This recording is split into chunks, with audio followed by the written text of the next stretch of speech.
Hey everyone, this is my interview with Dr. Chris Niebauer, author of No Self, No Problem, How Neuropsychology is Catching Up to Buddhism. Why is this important? Because you might want to know where suffering in your brain is located. What is it trying to do? What's its job? And what part of your brain, if it's left to its own devices, just lives in complete bliss and happiness and not realizing where you start and the rest of the world begins? What are the jobs of these parts of the brain? How do we navigate them to function with bliss? This is my interview with Dr. Chris Niebauer. Hey guys, studies are showing that 68% of people that watch podcasts regularly don't click the subscribe button. Do me a huge favor. If you like this content, click subscribe so other people know where to go for the cool stuff. Thank you.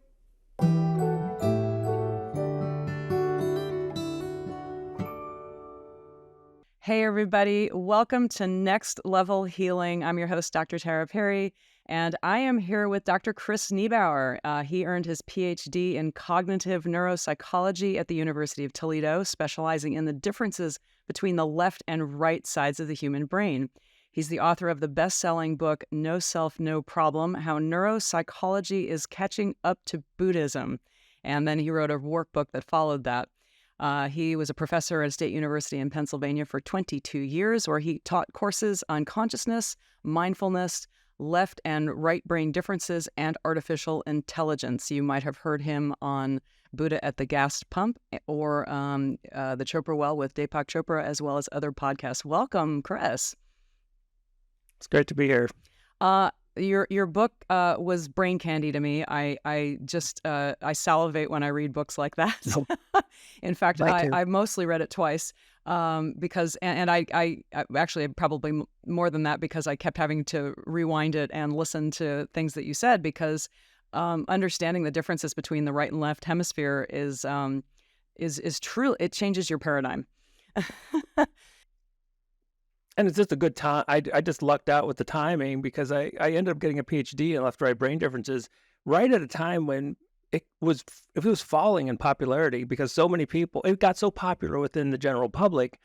The scientific community started saying, well, it's just pop science, and then this whole thing about, well, can you be left-brained, right-brained? And then a couple studies came out saying, well, the whole thing is a myth. So it was really becoming not so popular. And then Ian McGilchrist wrote this amazing book, The Master and His Emissary, and it's about 1,000 pages. I don't know if you're familiar with it. No, I'm not. But it really documents thousands, probably more than 10,000 studies looking at how the left and right brain differ, and the function, the neuroanatomy. I mean, just they differ on so many different levels, and why they differ.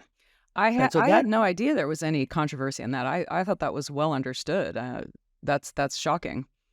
Well, I'm glad to hear that, because it really should be well understood. I mean, it's one of the most obvious things about the brain.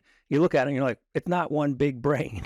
So nature, evolution, God, however you want to put it, went through quite a bit of trouble to create two really separate brain. I mean, even the blood supply is separate, and then you connect them with 800 million nerve fibers. So that's pretty special. And then men and women have a different connection in the middle, and left-handers and right-handers, different corpus callosum. That's another interesting topic. Yeah, fascinating. Anyway, God's got a sense of humor, because I mean, you the way you describe in your book the differences between the right and left brain and the studies that have been done really shifts the way we look at life. I mean, I've profoundly shifted my awareness, and I can't wait to just dig into all this and talk about it with our audience. So when everybody else was kind of losing interest in it, what was it that propelled you to have interest in it? Well, for me, it was always a really practical, it was an interesting way to get into the brain, because when you get into neuroscience, there's a huge amount of variability. I mean, there are some neuroscientists who are obsessed about single cells, and they never leave the study of a single brain cell. And they're fast, and I love listening to them, because they get so excited about the function of a single brain cell. And that's wonderful, but it wasn't for me. I wanted something that was more macro level, just kind of like stepping back a little bit, and the left and right sides of the brain seemed to be perfect because they were so uh, attached to different cognitive styles. And so it was a way I could look at like what we might think of as high-level psychology, but still localize it to different parts of the brain without getting too particular, meticulous. And so, and when Jill Bolte Taylor's book came out, My Stroke of Insight, that the whole world was reminded of how really different the left and right, and how one side shuts down, your whole psychology changes. I love. I'm so excited. She's going to be on our show the next year after the holidays, and I'm super excited that that people are starting to learn this stuff. And for me, it's like we think we understand what we understand, and when you can you, I don't even know where to start because I'm so excited. Um, can you talk about the study that shows that when they back in the 60s, when they severed the corpus callosum because they wanted to help seizure patients, and the people involved with this, I believe, won a Nobel Prize in the 90s, or sorry, in the 80s. But what happened to these people when they cut the corpus callosum? What were they able to determine and find out about the right and left hemispheres, and how did they do it? So many fascinating things happened because it was such a radical surgery. And from a medical perspective, the surgery was successful. And so these people were having seizures, and that seizure activity would cross that corpus callosum, that connecting bridge between the two sides of the brain, and then the whole brain would be involved in the seizure. So by severing it, it actually kept it to one side. It really minimized their seizure activity. And so they were able to go back to living normal lives, which was fantastic from a basic medical perspective. But from a philosophical and psychological perspective, it was really shocking because on the one hand, they woke up from surgery. Imagine having major brain surgery. I mean, neuroscientists will argue this. They'll say, no, you have one brain because it's so interconnected. But you're going in and you're really splitting it. I mean, they call them the split brain patients because they are literally, the left and right are no longer communicating with each other. And the patients in general woke up and they didn't feel any different. They didn't feel psychologically changed. And that's kind of telling in and of itself that there wasn't anything that seemed to be different from them from their own inner world perspective. But when they went back into life, they realized that there was this conflict that seemed to be really mysterious to them. And it really backs up this idea, because I take our self-concept, and I put it in the left brain. And many people do that for a lot of good reason. And the split brain people seem to back that up because, and again, for your audience, one of the strange things about how we are wired is that the left brain is actually controlling and monitoring the right half of the body. The right brain controls the left half of the body. And so we have this massive crossover. No one's entirely sure exactly why you would set up a system like that. But language is mostly in the left brain. It's true that all kinds of interesting language functions are in the right also, but the bulk of language is in the left brain. So as I talk right now, there's a small center in the left brain called Broca's area, and that's allowing me to talk with you. And so most of speech is in the left brain. So when you're talking to a split brain patient, you're really talking to their left brain, or at least when they respond, they're responding with their left brain. And so first thing, there was this thing called disconnection syndrome. And so they went back into their normal lives, and what they found is this conflict where the left hand, so this is the right brain, was doing these mysterious things. And so one patient would reach into her closet to find a dress to wear that day, and the left hand would come and put the dress back. And, that's, well, I'll give you a couple more stories for your listeners because these are so fascinating. Another patient had gone back, finally couldn't smoke, was a smoker, but of course couldn't smoke in the hospital during the surgery or anything. Was so happy to get home so he could start smoking again. And he lights up a cigarette and starts smoking, but the left hand put the cigarette out. And you can imagine that would be pretty unsettling for someone. I mean, imagine if you're like, you've been waiting to smoke for a long time, you finally smoke again, and the left hand comes and puts it out. And it's happened over and over again. And so while that seems really strange, and I always tell people like it is, but we all suffer. I won't say suffer, but we experience this to certain degrees, even without having a split brain. So why did the left hand put it out? Because the right brain didn't want to smoke. Wow. Oh, wow. This is great. So I'll give you one more story to show you how, again, just how complex this it would be for if you were experiencing this. And they asked people a whole bunch of questions, but they had them give thumbs up for yes and thumbs down for no. Now, I have an intact corpus callosum, so you don't really know what's going on because my brain really is acting as a functional whole unit because it's interconnected. In a split brain, that's not true. So in a split brain, when their right hand gives a thumbs up, that's the left brain doing it.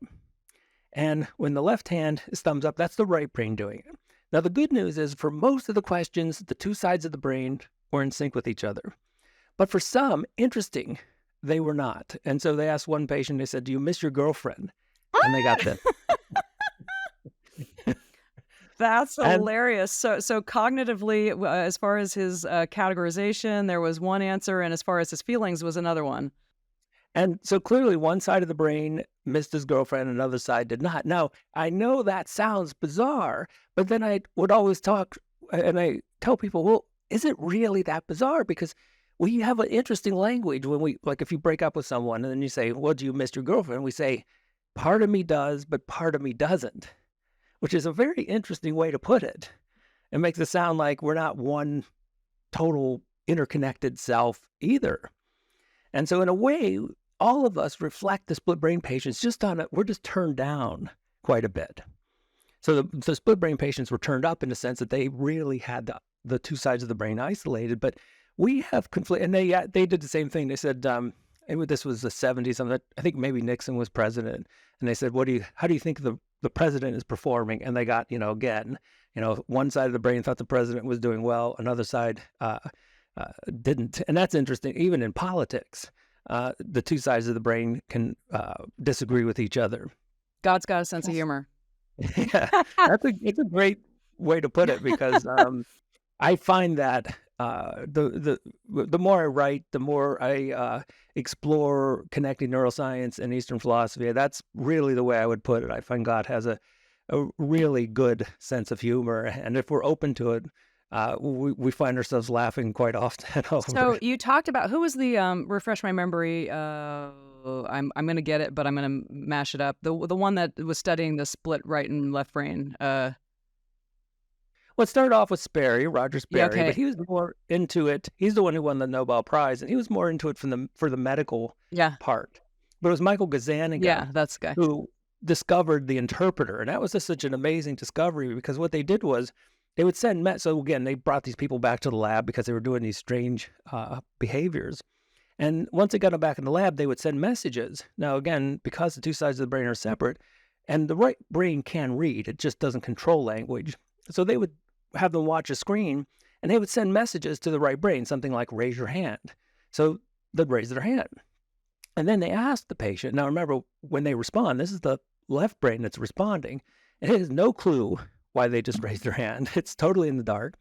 And they would ask them, well, why did you just raise your hand? And what the patient should have said was, I don't know. They should have said, I have no clue. I've been disconnected from that right brain for a long time. So when it does its stuff with the left hand, I have no clue why it's doing it. But it didn't. It effortlessly and confidently made up a story, an interpretation. And so that's why Gazzaniga ended up calling the left brain the interpreter, because what he concluded was after doing all these studies on these patients, the left brain will make up a story based on the evidence around it. It doesn't question the story, and it believes it wholeheartedly. And that isn't just true for split brain patients. So we see it with all of us. We are all left brain storytellers. And this was one of the most jaw-dropping things about your book. And you said in your book, this should be household information all over the world. Because, to realize that we have this machinery that we're interpreting the world with, that literally, if it doesn't know the answer to something, it just confidently makes up an answer. Like, the shovel doesn't go with plowing, taking the snow off the sidewalk. It goes with cleaning out the chicken coop. I mean, really crazy stuff that it just, if it didn't have the resources to come up with an answer, it just made one up.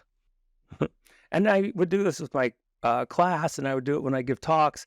I would do something anomalous, some kind of anomaly. So maybe I'd wear a couple biker rings, really huge skull rings, and I would go in there, but I'd also have like maybe a tie on.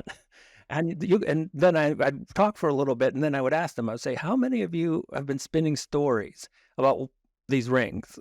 And then, people would raise their hand. I'd be like, well, we thought maybe you were a biker on the weekends.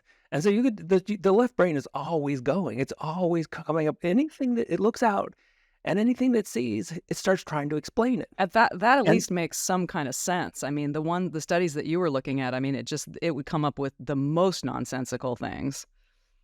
And that was the real, really the most important part of it, is that the left brain was often wrong. And that's the scary. So when we're coming up with all these stories, and again, because the left brain does language, it's not just actually when I'm speaking out loud, but it's actually when we're doing the voice in the head. And so if you're just innocently sitting there, you can hear the voice in the head creating stories about the whole world around you. And it does this all the time. And even when you're starting a meeting, you're walking down the street and someone's looking at you and you start coming up with some story. And so we are hopelessly storytelling creatures. Yeah. I'd love for you to share with our audience emotionally what this did for you, because you were looking to science to help you when your father died and how much emotional pain you were in. And science actually didn't have the answers. You ended up turning more to the East. And can you tell us about that? It did so in a number of ways. And so, yeah, I was just 19. My father had died very unexpectedly, and it threw me into this neurosis where I was continuously obsessed with death. It was one of these, and of course, what was happening is my left brain interpreter was just creating all kinds of stories, trying to make sense of something that came about very unexpected. And it became this challenge of like, can you beat death? And also a day-to-day battle of just worrying about dying at any moment. And so the more I got into psychology, I kept looking for some kind of answer. Like, okay, if you're really anxious, what kind of answers does psychology have? And psychology, of course, has all kinds of answers, from Freud to cognitive behavioral therapy to drug therapy. And so, psychology has its answers. But when I turned to the East, I really found something very different in the way that it dealt with death, because it dealt with life differently. And so in the East, there wasn't this fear of death. And so much of it came down to the question of what is it that you think is going to die? And I got really into Alan Watts. He was always like kind of I would say my first mentor Alan in Watts. all of this. And he really is very much unappreciated, I would say. And of course, I say that as, a huge Alan Watts fan who spent thousands of hours listening to his lectures. So of course, I would think he was because his ability to introduce Eastern philosophy, whether it be Hinduism, Taoism, Buddhism, his ability to take that and present it to a Western audience in a way that we could really appreciate was rare, particularly back then, because he was doing this stuff in the 60s and 70s. But when I started exploring this concept of no self, I was realizing that, so much of our fear of death is the fear that the self is going to die. But the interesting thing, when the self, at least what you think of the self, this left brain, because it's a storyteller, so naturally it's going to tell one story and after another, and one of these stories is the story of the self. And from the East, not just an intellectual recognition, because so much of Eastern philosophy goes beyond what we would call the intellect. And it starts taking all the intellectual arguments apart and getting to core feelings about who you are, what is reality. And you start experiencing that the self is just a story. And that has a huge radical paradigm shift on your life, because rather than the self worrying, terrified that it's going to die one day, there's this experience that the self is just a story, and that in a way you die all the time. And what I mean by that is and I had this experience. One of my first experiences, I was, because I mostly rode bicycles. I didn't have a car till I think I was 30. But I was changing the tire of my bicycle because I had a flat.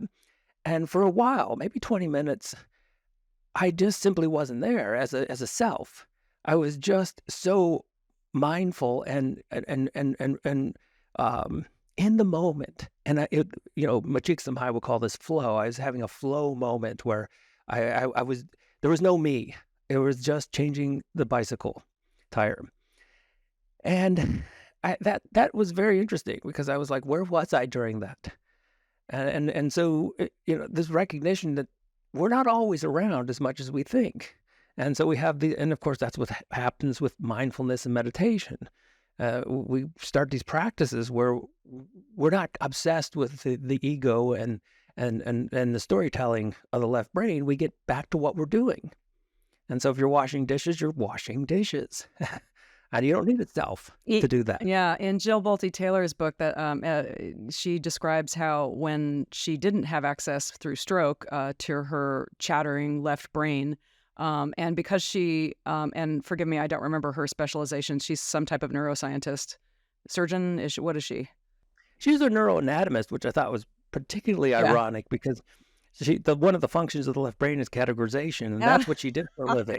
She categorized the brain. But as she was suffering the stroke, I mean, what a perfect person. Actually, Eben Alexander is going to be on the show too, and another perfect person, brain surgeon, to become more brain dead than any human being ever, and then come back and become normal and report about it. Wow. God's got a sense of humor. But when that chattering left brain, which is honestly exhausting more than I think most people realize, especially in our culture, it slowly just disintegrates and turns off, and in Jill Bolte Taylor's case, through a stroke. And because she's a neuroanatomist, she was able to understand exactly what was happening to her. She knew, and when she had that left brain shut down, she was just in this state of bliss. And that's what we all so desperately want. And for people that are very into meditation like myself, and the Joe Dispenza people, which I'm a big fan of and participate in a lot, and share meditation with others. And of course, that's the goal. So can you talk to that? It's, because we live in what seems to be a 3D world. We wake up, we brush our teeth, we take a shower, we eat, we do our stuff. But that requires that chattering left brain. And I know you have a workbook on this. So how does one get started in this, and how does one, because it is exhausting to have that chatterbrain going on all the time. And I think most people, I honestly, I think the use of antidepressants and all that stuff would be practically nil if the chatterbrain could be turned off. I agree. That's what their goal is. And that chattering left brain is the source of, for most people, it's the source of suffering. Because we've achieved so much in our society. We're not trying to, for a lot of us, we're not hunter-gatherers. We're not trying to find our food in the woods. We've got the basic necessities of life, and yet here we are, so successful. Our basic, for so many of us, our basic needs are met, and yet happiness eludes us because of this chattering of the left brain. Well, you see celebrities committing suicide, and all these famous people that have it all, but that chatterbrain is just unacceptable. And they've lived with it for so long. And not only did they live with it, we're a society that actually encourages it. And so, from the time we started talking, the self-image was built by those around us. We were encouraged to have an idea of the self. And then you can tell this is cultural, because there are cultures that don't do this. And so, I talk quite a lot about the Pitahan, and they're a small, almost extinct culture of people in South America. And they're so different than us. They don't have the chattering left brain. And the interesting thing is their life is filled with hardships that so many of us could not even imagine. Death is just a part of their life. But the most remarkable thing about them is that they are often described as the happiest people on the planet. And the reason they're so happy is because they don't have that endless chatter of the left brain. They're not storytellers. It's somehow they were able to. So if we look at our culture, we've turned up the left brain and at the same time invalidated much of what the right brain does. You go to this culture, the Pitahan, and what they've done is they've cranked up the right brain and they've almost turned, they have the left brain on when they need it on, which is very rare. And so they use it when they need to use it, but they are not continuously talking to themselves. They don't tell stories. What are they doing all day long? But most of the time they're surviving. And so they live very close to our hunter-gatherer ancestors. So they're finding food. So they'll spend most of their day fishing and doing basic survival tasks, which takes up but doesn't take up all their time. And so, but when they have free time, they're not gossiping. They're not telling stories. And they live so much in the here and now that if I started telling you a story about someone I talked to today, you probably wouldn't be very interested in it because you didn't directly experience it. And so so the fantastic book I would suggest it to your audience, it's called Don't Sleep, There Are Snakes. And this is the book about the Pitahan tribe. And the thing that they've just grew up as kids, this is what they're taught in their culture, is the immediacy of the moment, to live in the moment. And so that's why they're not storytellers. They have no theater. They have no art. I mean, everything is about the here and now. Oh, wow. And that seems to be the trick of happiness. So in the workbook, it's really, we've done this for so long. It's become such a habit. There's no switch.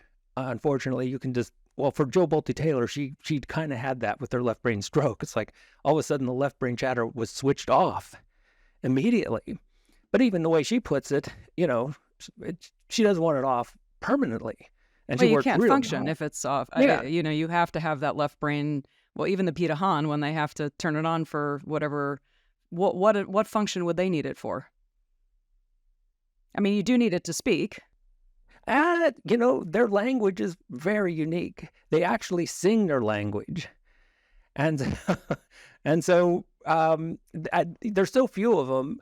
We don't really know this, so I'm speculating here. But for most of us, if we had a left brain stroke, would probably be language impaired. My guess is if they had a left brain stroke, because they sing their language to such an extent, and it's so based on emotion and intonality, they probably would not be impaired with their language. Wow. That's shocking. Yeah. That's amazing. And a lot of the things that because again, it's a great question, how to, we need the left brain to function, but we're in this culture. In this culture, we need a left brain. So imagine, and I do this in the workbook because I say, what if you didn't have numbers for a while? And what if the thing about the Pitahan, they actually have no numbers in their culture. And they have like if you have a lot of fish, they'll say they have a word for it. Well, that's a lot of fish. And if there's not many fish, then they'll have another word for that. But they don't count. And in fact, Dan Everett, who spent 30-some years on and off with this culture, he tried to teach them how to count to 10. They couldn't do it. They had no ability to count. Wow. And so that left brain is so good at abstractions. Language is, of course, one of its basic talents as an abstract process, that we don't really consider them as abstractions. Most people, we just think numbers are real, and if I talk to anyone, I say, well, numbers aren't real. It's just something that's made up by the left brain. Most people wouldn't buy it. But we know that there must be something to that because there's a culture who they're so out of their left brain that numbers are meaningless to them. And the danger to categorizing everything and having that left brain function being extreme is that we end up mistaking the map for the territory. we end up thinking that the menu is the actual meal and the pitahan are actually just experiencing the meal. Yeah, and that's what.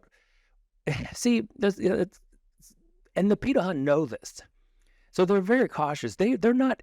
They look at us Westerners, and they actually have a phrase for us. They call us crooked heads. Not surprisingly, because Yeah. I mean, here we are struggling to just be in the present moment. I mean, how bizarre is that? And for them, that's their normal state, is the present moment. And that's why they're so happy in spite of so many hardships. So what I do in the workbook is like, yeah, we don't have a switch for this, but we can actually slowly undo some of the, like you said, the map for the territory. There's nothing wrong with a map. It can be super useful. You just don't want to mistake it for the territory. And so the goal of the workbook was to look at all these left brain functions and recognize that they're useful tools, but they're not necessarily the reality that we mistake them for. Well, and if we don't understand that the pitfall of that left brain is if it doesn't know the answer, it just makes something up. So if you have a map and you're mistaking it for the territory and you don't know the answer and you're making something up, then things get kind of dangerous.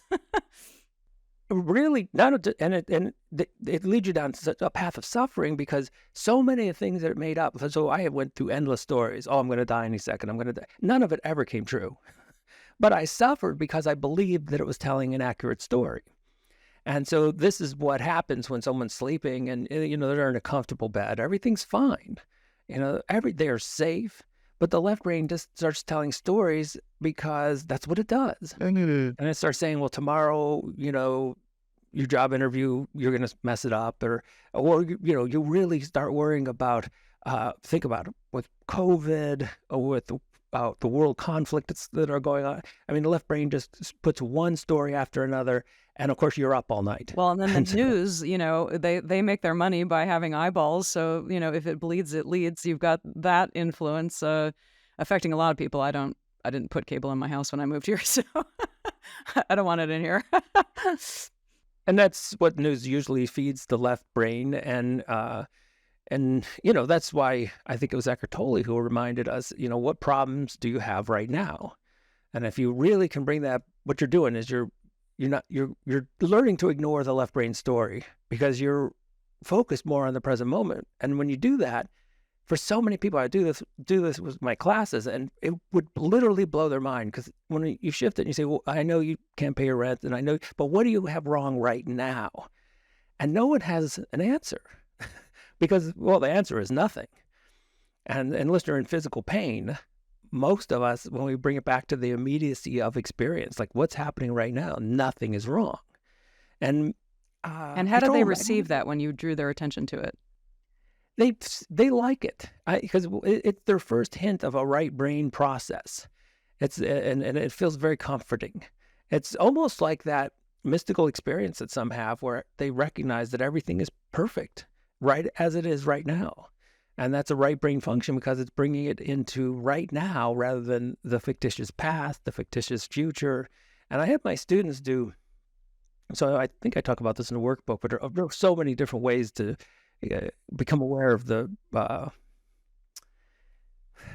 was going to say playful musings of the left brain, but I'm looking at that from my perspective because it's really the source of suffering when you start off. But once you really get good at it and you start recognizing the left brain for what it does, it becomes more funny and you start looking at the stories that the left brain tells and you become more amused by them than terrified of them. But I had them do a journal and I said, look, this whole semester, anything you're worried about, because your left brain is going to say, well, this is going to happen and I'm really, really worried about these tests, or I'm going to fail this test. Write it all down and then write how confident you are that that's an accurate story.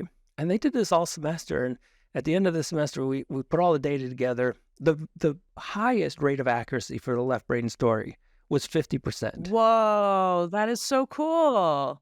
It was the highest. I mean, some people's left brains were right about 20% of the time. I love that exercise. That's brilliant. And because as Mark Twain said, I endured all these horrible hardships and, 90% of it I just made up in my mind, or however that went. Exactly. I think Seneca said we suffer more in imagination than we do in reality. And it's just, but we have to experience it. We have to because the left brain is so I mean, it's doing its job, which is to, it's a survival tool. So it was trying to look out for us in the past. So it's a bit paranoid. And, again, it looks at life very cartoonish. So it's very categorical. So it looks at everything as very simplistic. And, but you can get good at seeing its workings. And the better you get at observing it, the more simultaneously you're distancing yourself from it. And that's the source of suffering. When it's not just the left brain telling stories, but you become those stories. You think that's you. And so one of the first exercises from the workbook, just to help people recognize, like, look, this voice in the head is not who you are at all. And you can prove this because if it was actually your identity, if that voice in the head was who you are, you could just stop talking. And the very fact that you can't stop it proves that it's not you. But you could show that I like to think of it as kind of a computer program because it's just kind of autonomously just running.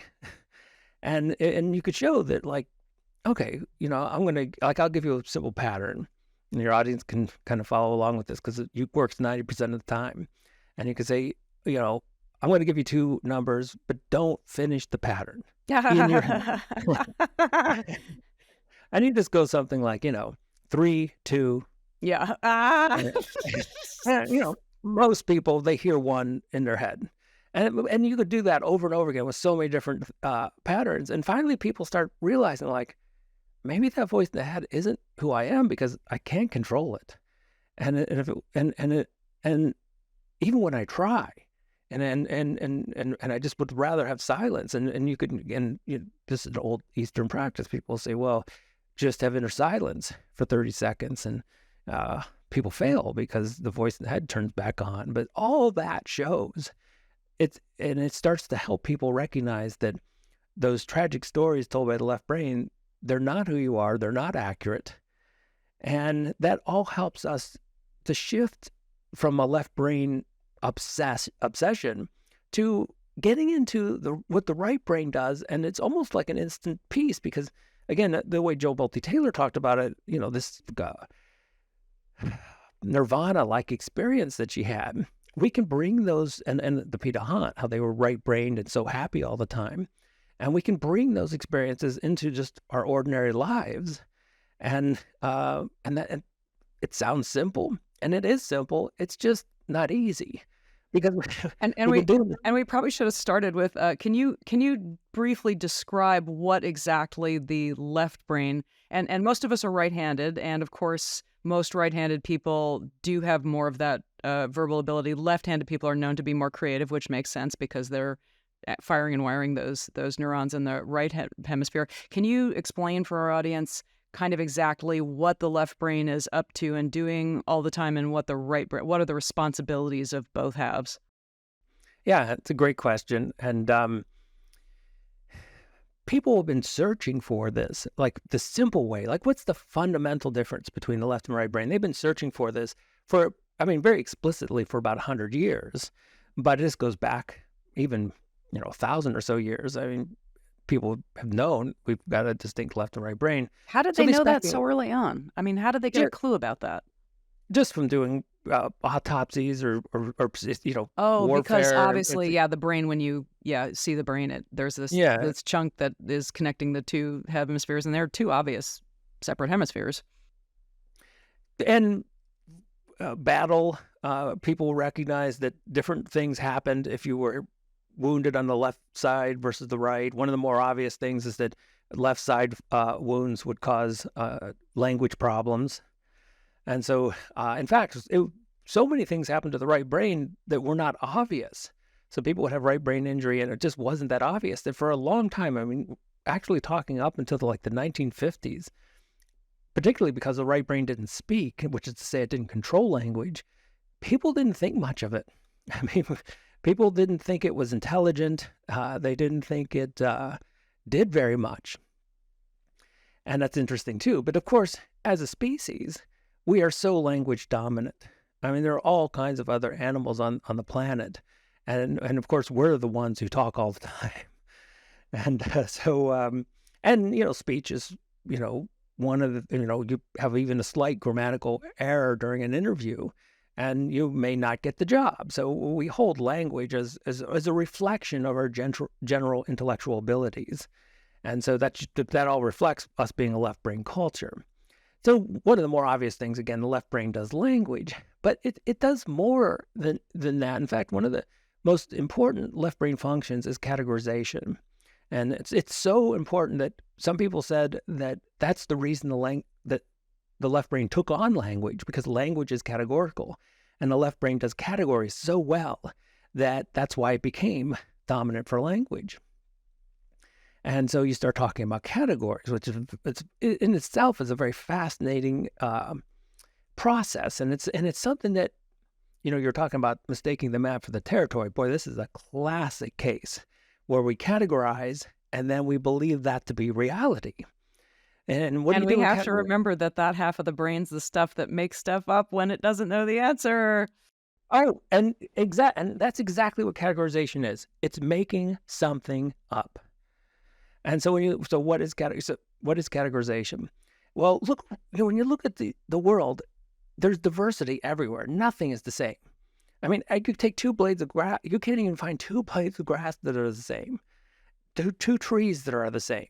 So when you get into like the particulars, everything in the world around you is unique. And so, but that's not the way the left brain views the world. That's a very right brain process. The left brain actually can have all kinds of differences, but it looks for one thing that may be in common, and then it categorizes. It creates one group based on one quality. And this is actually quite helpful. And, my son plays soccer, and it's super helpful if everyone on one team wears the same color shirt. That really helps. But once everyone has the same color shirt on, instead of being a bunch of individuals, they're one group. They're one team. And this is what the left brain excels at. It's continuously collapsing across the uniqueness of reality and focusing on one quality that a bunch of things that are truly different, but they may have one thing in common, and then it groups them and creates a category. And it's doing this so often that and you combine that with then the second mistake is to mistake this category for something real, because categories don't exist out in reality. And that's getting a little bit more advanced and intense when you start talking like that, because people will pause and they'll say, well, they seem like they're out there. and if people are familiar with psychology, the Gestalt psychologists talked about all these grouping principles that we would, and that's all the left brain, because the left brain, again, is very good at ignoring all the uniqueness and focusing on one single thing. So it's actually an attentional quality. So the way we pay attention is different in the left and right sides of the brain too. So the left brain is very narrow. Its attention is narrow. It's like a tiny little spotlight. So it can only focus on one thing at a time. So look at language. Language is one word at a time. And so, but the right brain has this vast, it can pay attention to the big picture, everything all at once. And so it's really, really different, because when you categorize, you have to narrow your attention down to one thing that this group has in common. And then suddenly you ignore everything else. And so categorization and you say, well, okay, well, that all sounds very academic, but it is real world implications for it. And so when you go to something like race, and so you have these biologists now that are saying like race isn't even a meaningful biological concept. It doesn't exist. And so, the left brain, what it does is it takes, it just so easily groups people by what it thinks is one quality that this group may have in common. And it thinks that group exists. Yeah. But the group doesn't exist out there. Yeah. It literally only exists in the left brain. So tell us more about that lovely left brain, the right brain, where Jill Bolte Taylor was hanging out, because she was blissed out, but really couldn't function. So she did eventually come back and become functional. So what's going on in that, in the right brain, that creative side, and what's it like to hang out there? Well, one of the things that she described very accurately when she said that her left brain had shut down, and she said that there was no place where I ended and the rest of the universe began. So Wow. that's just one of these categorical boundaries. So the reason I feel like I'm here is because the left brain is so obsessed with creating categories, these false boundaries between groups, that I feel like I'm different from everything else. But when that left brain categorical machine shut down, suddenly the right brain, which has a much more vast attention span, and it's really important because what that means is it can take in the whole picture. And it suddenly, instead of seeing us as individuals separated from the rest of the universe, we feel like we're part of it. So doesn't that explain why the Easterners that are much more in tune with that side of the brain, that left, the right brain, that they just view death differently? It's just shedding one experience and being part of another. It's a flow. It's everything. I love that. The shortest definition of Buddhism ever was everything changes. And that is a very good description of what how the right brain perceives the world. And it's a very non-category. So again, the left brain and think about how much we categorize. We can't even take time without categorizing it. And so we say, well, it's Monday, or it's Friday. Is it Friday? I suppose. Yeah, it is. So today's supposed to be Friday, right? But it isn't really Friday. I mean, that's just that doesn't exist in reality. The Friday literally exists in the left brain. Amazing. But that doesn't, and it's useful as long as we don't take it seriously. But the weird thing is people do take it seriously. So, for example, Mondays, people really have a psychologically hard time with Mondays. And in fact, more people die of a heart attack on Mondays. Yeah, that's the highest day of the week to have a heart attack. Well, no, again, that's because you're taking a left brain fiction, a categorical fiction of the left brain, Monday, and you're taking it seriously. But Mondays, I love going in when I would lecture on Mondays, and I would say, Monday doesn't exist. And people would look at you very, again, very strange. But what I'm doing is Monday doesn't exist to the right brain. The right brain is perceiving reality as a continuous flow of change. And it doesn't break it into discrete categories. And so when you get to something like Taoism, and I would see students, and it's really popular to have like maybe the yin yang symbol and get a lot of my students had tattoos of yin yang symbols, very popular. And I start talking, well, what does that mean? What was the point of Taoism? And it's a very right brain symbol, because in Taoism, everything is connected. And so everything defines everything else. And so white defines black defines white, good days define bad days. It's the basis for Chinese medicine, and that's my background is Chinese medicine. Oh, awesome. Everything's interconnected and then continues to flow in and out of itself, and you can't have one without the other. And that's a great. It's very difficult to get there without the right brain, because the right brain gets that. So in the left brain, it categorizes, but it believes that those categories are genuinely opposites, and so there's good and bad, and there's good and bad days. And I would talk about this often, like how often we want people to have good days. I mean, if you look at it, people will say, have a good day to you almost always, like 10 times a day. Have a good day, and that's a very left brain function, because the left brain, once it categorizes, then it just wants all the good.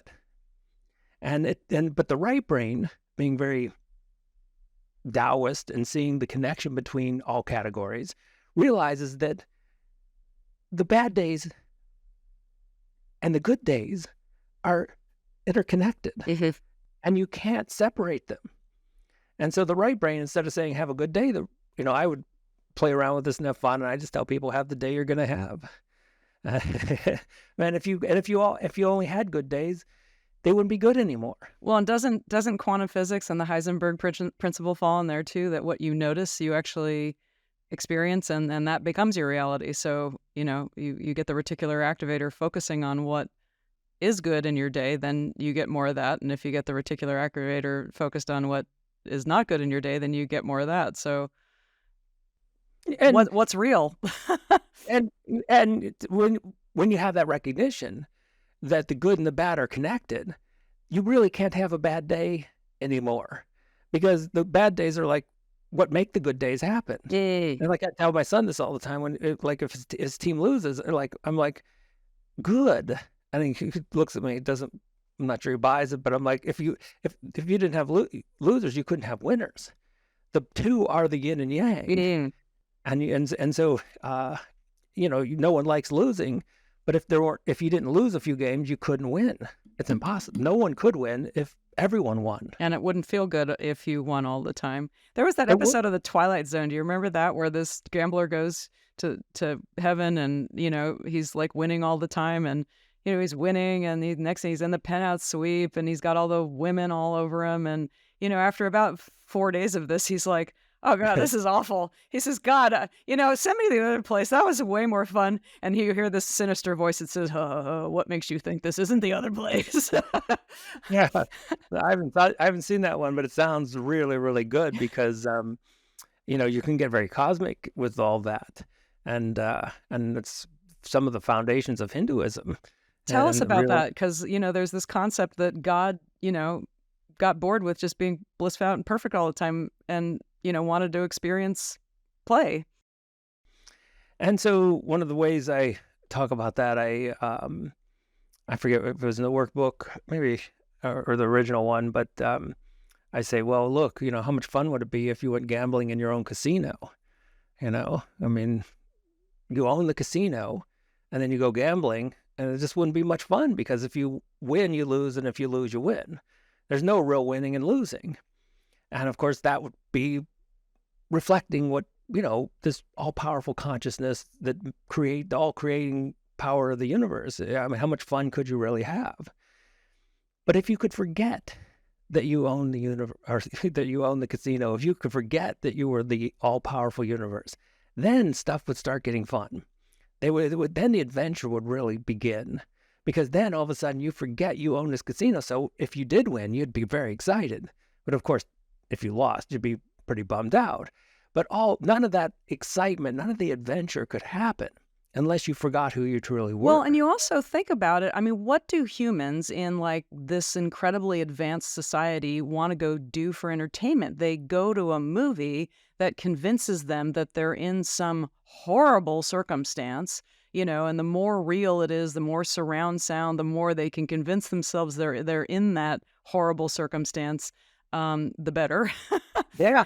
And so there's something about the human condition that craves experience. And we want a vast array of experiences, and we want to be freaked out, and we want to be afraid, and we want to be sad. I actually offered my students a deal. I said, look, you can take this pill, and you'll never have another negative emotion ever again. And they sort of pause, and they're like, I couldn't get anyone to take it. Wow, what a great experiment. I mean, And mind experiment. I mean, it sounds like we think we'd take it. But then when you pause and you go, do I really want to take it? Do I really want a life where I'm never sad again?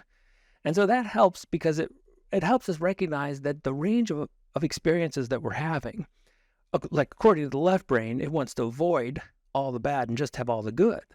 But the right brain sees the connection between the good and the bad, and the right brain sees how all things are interconnected.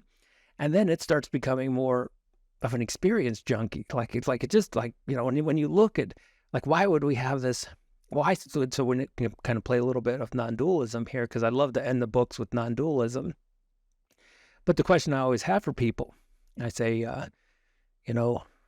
well, if the universe is non-dualistic, why is it playing this game of dualism? Why is it pretending to be billions of individuals when it's really one consciousness? But then the answer is play and experience, and if you're an all-knowing consciousness, you could never be surprised. But isn't it one of the most fascinating things that we get to experience is not knowing what's going to happen? Like, what's going to happen in the next few minutes? We really don't know. But if we were an all-powerful, all-knowing consciousness, nothing could ever surprise us. So what happens? we forget that we own a casino. We forget that we're that all-powerful entity, and as they say, where would God hide? Well, a place no one would look, humans. Yeah. Yeah. Did you ever read the Neil Donald Walsh book, Little Soul on the Sun? It's a really sweet children's book, but basically it's about being in that blissful all everything state and then wanting to go have an experience. And so these beings incarnate, and one of them says, well, okay, well, you're going to be the bad guy and I'm going to be the good guy, but, forgive me because, it's not going to be pleasant. But okay, we're going to play this game. And anyway, it's just a sweet little depiction of what you just described. Oh, I'll have to check it out. It sounds very, that's the stories Alan Watts would tell. And it's not just from the East, it's one of these, it's describing. So my daughter is in college right now, and she's in some philosophy classes, and they were considering human suffering, because that's a tough one. Why do we suffer? But when you put it in that framework, and you're like, well, look, it's a bad dream. Why do we have bad dreams? But we wake up and then we recognize, well, it was just a dream. And so when you look at suffering, in a sense, it's just a range of experiences, and to have bliss, you have to have it's all the yin and yang. To have bliss, you have to have some suffering. And when you but none of it's real. And see, that's the thing about the left brain. It's so surface level. It takes this reality as the ultimate reality, and it takes its categorized reality as real. And then when you play it like that, then suffering seems evil.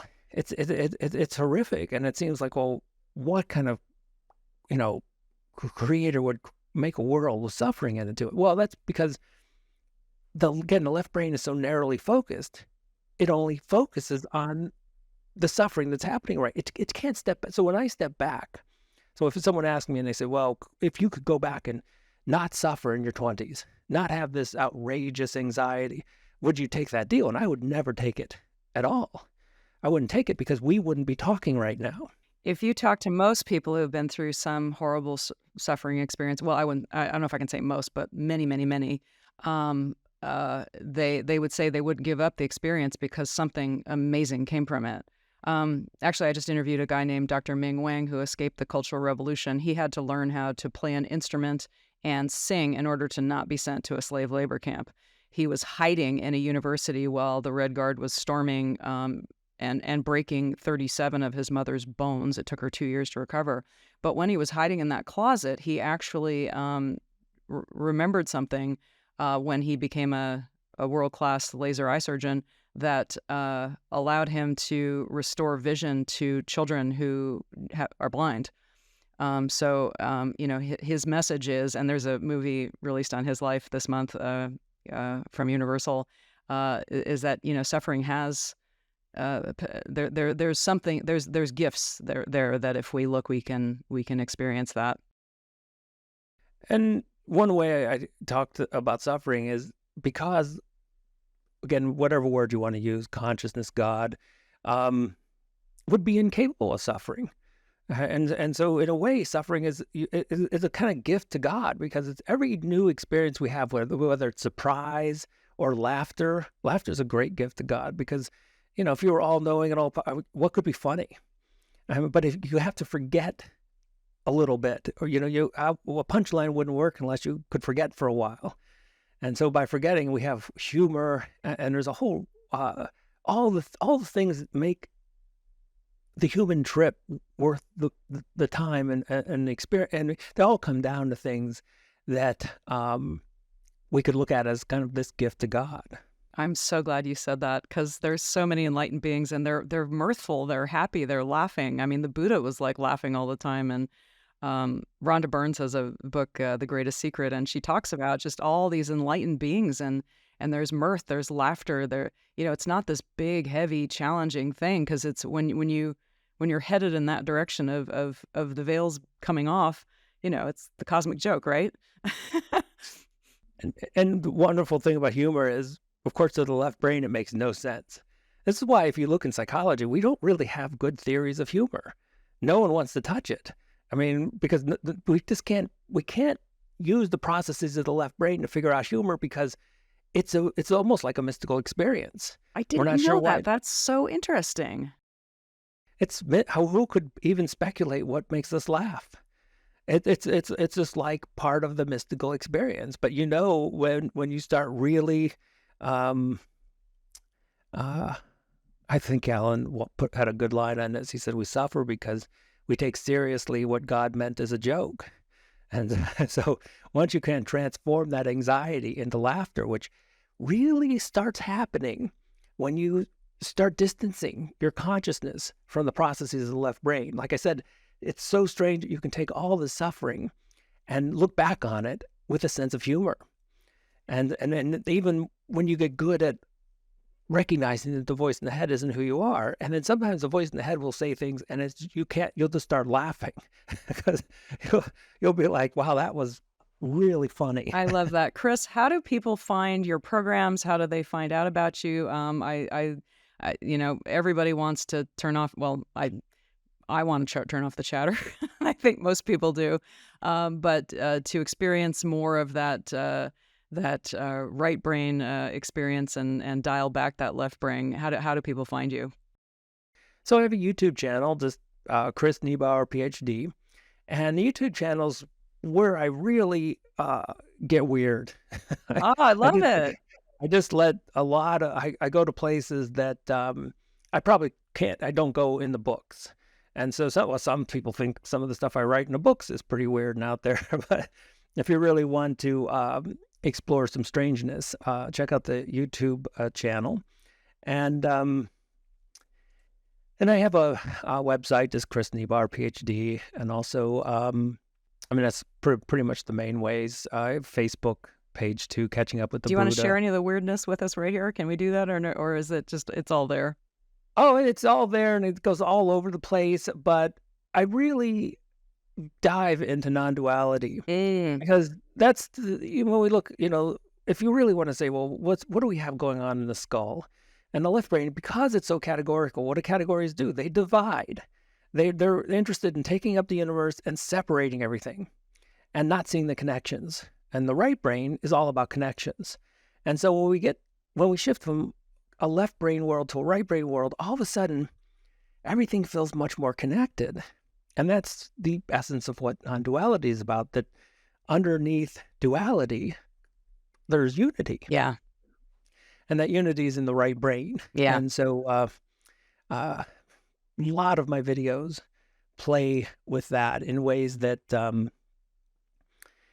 may not seem super obvious. And a lot of the stuff that I've been playing with recently is, it's all about not taking the left brain too seriously. So one of the things I've been focusing on, maybe the last 20 videos or so, have been about thinking itself. That, even the voice in the head. We take the voice in the head so seriously, but I'll have these exercises where I'll have people really take consciousness and examine the voice in the head.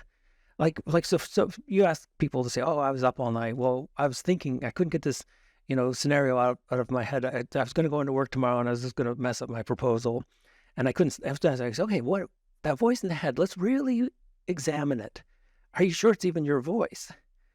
And then you start saying, "Well, that's interesting. I'm not really sure it is my voice. Maybe I just think it's my voice." And then you say, "Well, how loud is it?" And is it, can you turn it up? Can you turn it down? And so when you start getting into maybe the voice in the head itself, so I have a video on this, the voice in the head might itself be an illusion. Love it. And so that is a strange experience. And that's what I have been experiencing now for a while, where I've began to question whether thinking itself is even real.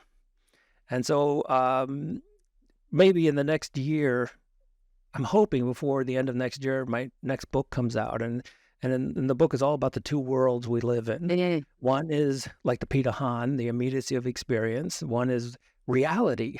Anything that we are conscious of seems to be real. The other world is this abstract world of language, beliefs, ideas, and that may not even be real. The whole thing may be what the East call Maya. It all may be illusion. Absolutely. Well, if there's no duality, wow, that's what's left. Just pure awareness. And Is there even that? well, again, whatever it is, and this is why words, again, we can talk and communicate. And well, like, I have another video. In fact, I'm going to have this one probably come out this weekend. So, if it's all an illusion, if all thinking, how do we talk? How do we communicate? And how do we get to the meaning of what each other's saying? Well, again, if it's all non-duality, if it's all one consciousness, that's how we really communicate. So I always love this image of the fountain by the Bellagio, the fountain where it's one consciousness, one water, but it shoots up and it's, a million individual droplets, but then it goes right back down. And so right now, where do those individual droplets? But we're going to, in the next moment, we'll be back and we'll be one consciousness again. I'm curious if you've read Mark Gober's books. No, I'm not familiar. He wrote a book called, 5 books, and he's got a 6th one coming out. But the first one is An End to Upside Down Thinking, and it's all the science that's behind the fact that consciousness is not located in the brain. And he's like, well, he was summa cum laude graduate from Princeton. He's like, well, why didn't they teach this at Princeton? And unfortunately, there's just this bias in science. Science is supposed to be non-biased, but there appears to be some. Oh, yeah. They even the head of the American Statistical Association has come out and said, look, the science is in, telekinesis exists, telepathy exists, precognition exists. So Occam's razor says the simplest answer is usually the best. And, us all being the part of the same river, like you say, the fountain throws it up and we're all experiencing being separate droplets. But it's pretty hard to explain the science that has p-values out to 1 in a billion million that suggests otherwise. So that book is probably the finest book I've ever read that sort of puts a big red bow on all that science. You guys should connect. I'll be happy to introduce you. Yeah, it sounds like so much of my work is people say, well, you're a neuroscientist, and I'm like, well, the left-right brain stuff is great. Neuroscience is awesome as a pointer. I don't take it, as absolute truth, because the absolute truth is consciousness, and I can find no truth outside of consciousness. And then you say, well, how does the brain give rise to consciousness? That's a neuroscience thing, and I'm like, well, I'm not sure. I mean, there's a reason we have never been able to find consciousness in the brain, and it's probably because we have it backwards rather than brains giving rise to consciousness. It's probably more likely a simpler explanation that there's consciousness that's giving rise to what we call the material world. There's this great Eastern story about, because there's like 4 different branches of yoga. There's this kind of yoga, that kind of yoga, bhakti yoga, and they all practice totally different ways of being. And so they're all out wandering in the forest one day, and there's a horrible storm, and they all run for shelter in what's left of a monastery. And there's like one little area where they can all huddle together under the storm. And God shows up, and they're like, oh my gosh, this is blissful. This is wonderful.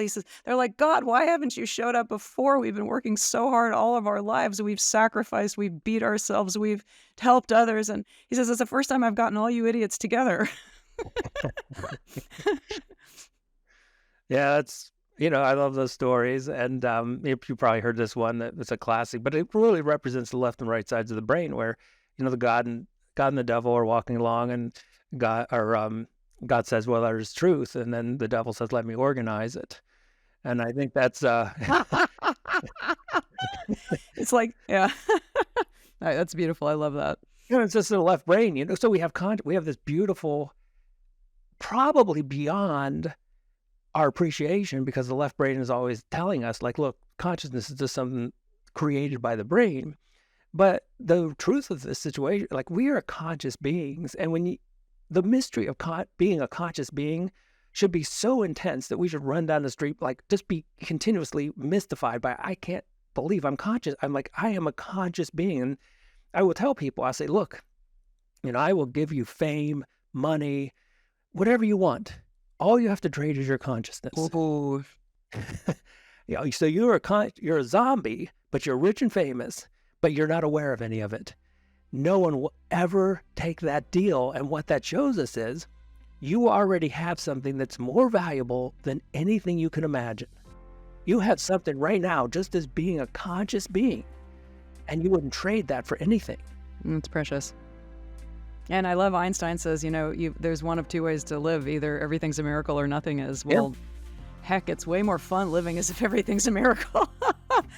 Oh my God. I am so delighted that you joined me today. I could talk to you for a month.